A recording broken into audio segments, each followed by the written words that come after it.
Yo homies, today we're going to be looking at making a roux, specifically fixing the way I make a roux. Now the recipe you can see on the screen here is from a HelloFresh mac and cheese dinner, and we've had this for about a year or so. It does work, but it does have a couple of issues too.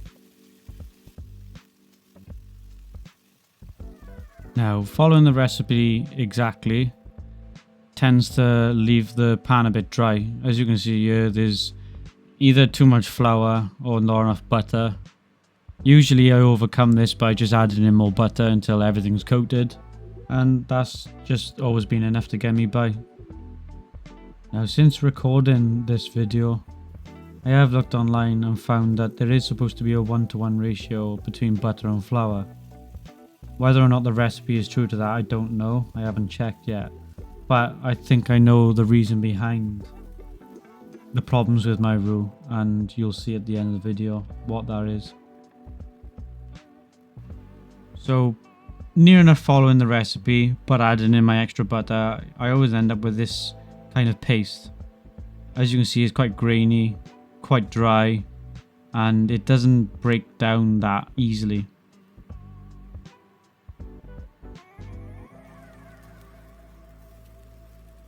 So this clip here is showing you an exaggerated version of what I'd get at the end of making a roux.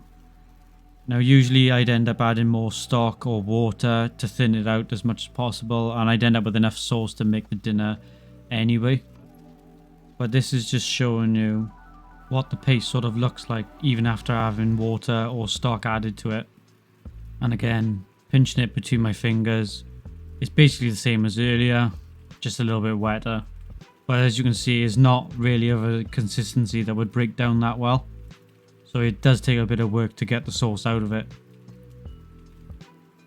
Now this monstrosity you can see here is from a suggestion that I saw on Google, where they said to swap the water or the stock for milk. Now it did kind of work. Like when you're looking at the milk, it does look a bit thicker, and you can see it's a bit discolored. So the roux has sort of broken down into it and has made some sort of thick sauce, but it doesn't look that great, and it is still quite lumpy. So at this point I felt like I had exhausted all options that I had to my knowledge, which obviously isn't much, and I felt like I needed to understand what I was actually trying to achieve by making a roux. So this is where I head to the Googles. So the main take I got from these search results was that you need fat from the butter to coat all of the flour particles and stop them binding together. And that's when it clicked that we only ever actually use low fat butter, and that's just out of habit. So I think the actual problem is the butter doesn't actually have enough fat in it to do the job it's supposed to do and stop the flour binding. At the bottom of the search results, it does mention that you can use vegetable oil, which we do have. So this is what I'm going to try next. And yes, your eyes do not deceive you. That was an Instagram page for this channel at the start of this clip. And yes, it does look lonely and sad with no followers, but the page was purely created just for testing a few weeks ago. But now I feel like it's time to start getting people following, start getting an audience built up. That'd be greatly appreciated. So I didn't actually use a recipe for the vegetable oil roux. I just used 2 tablespoons and added flour until it got to the point where I felt like it was thick enough, and went from there then.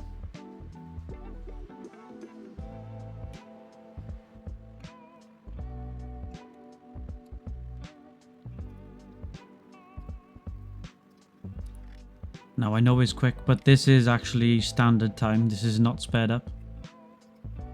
But the roux does seem to melt a lot easier, and the mixture does break down a lot easier. You can see when it's piling up into a paste and then I'm leaving it, you can see it sort of simmering back down into a liquid. So already we look like we're off to a better start.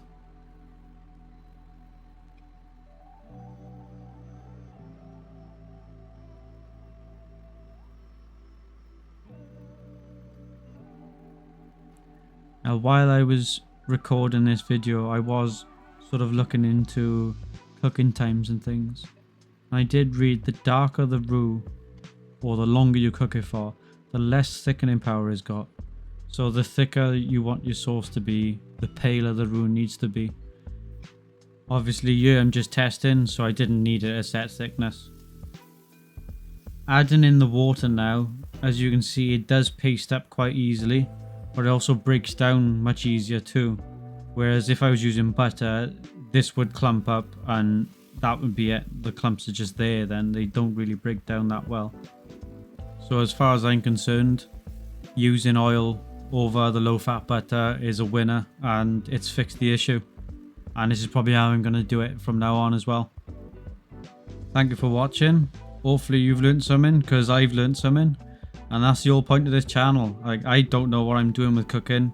I've only been cooking a year. I'm 31 years old, so it's about time I learned. And I just want to understand things better. And I'm enjoying the journey so far. And I hope you do too. So thank you, and see you in the next one.